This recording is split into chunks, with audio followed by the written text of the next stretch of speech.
Hello. 4 days ago, the reflection on this YouTube channel was from Helen Carter.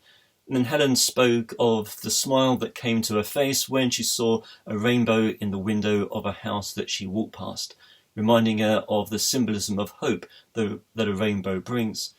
Well, this morning on my way to the park with our dog, I passed 3 separate houses, 3 homes, all of which had rainbows in their front windows. These rainbows were of different styles and different sizes, and yet the hope that they showed to those passing by was exactly the same. One rainbow particularly caught my attention. In fact, you'll have seen it when you clicked on the icon on the Circuit YouTube homepage to see this reflection. It was a rainbow made up of the outlines of hands joined together in the shape of a rainbow and coloured. It reminded me not only of the hope that we see of God's presence in the rainbow, but also the need to reach out to others. There is a story that is told regarding a church in Germany during the Second World War. It was a very ornate church, and their prized possession was a marble, lifelike, life-size statue of Jesus. One night during a bombing raid, the church was hit. As the parishioners sifted through the rubble the next day, they saw with great sadness that the statue of Jesus had been damaged, so they decided to carefully store it away until the war was ended. At the end of the war, the villagers, the parishioners, set about restoring their church, and eventually, when all was done, and it was watertight and safe from the elements, they took the statue of Jesus carefully out of hiding and put it in the middle of their church, although it was damaged and hadn't been repaired. As in all good stories, time went by, and on one particular Sunday there was a stranger in church, a young man who sat listening intently to the priest. At the end of the service, the young man went up to the priest and had a conversation, particularly about the statue of Jesus.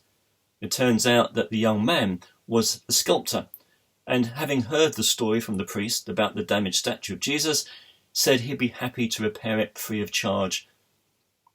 Being a church, of course, they had to have a meeting about this. And the young man was somewhat surprised when, a few weeks later, the priest rang him to thank him very kindly for the offer to repair the statue, but to say that the church had decided to not take up his offer. When the young man, the sculptor, asked why, the priest said that the fact that the statue of Jesus was damaged and had no hands was a reminder to them and to the congregation of the need to be the hands of Jesus in the world. St. Teresa of Avila wrote this famous prayer: Christ has no body now on earth but yours, no hands but yours, no feet but yours. Yours are the eyes through which the compassion of Christ must look out on the world. Yours are the feet with which he is to go about doing good. Yours are the hands with which he is to bless his people. Well, at the moment, our hands might be full of sanitizer and soap, and we're not able to reach out in the ways that we formerly were. But there are still things that we can do. We can telephone others. We can smile. We can wave. We can send a text, an email. We can ask after others and inquire about them. And if you're able to go out, then perhaps to do some shopping for those who are more vulnerable and isolated and housebound.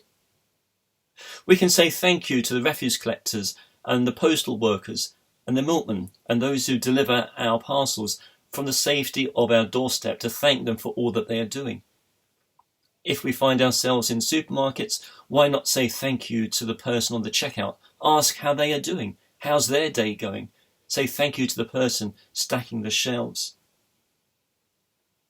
We can't reach out in the ways that we did before coronavirus, but there are still ways in which we can reach out to be signs of hope and of the presence of Christ with others. Remember, he has no hands but ours. Amen.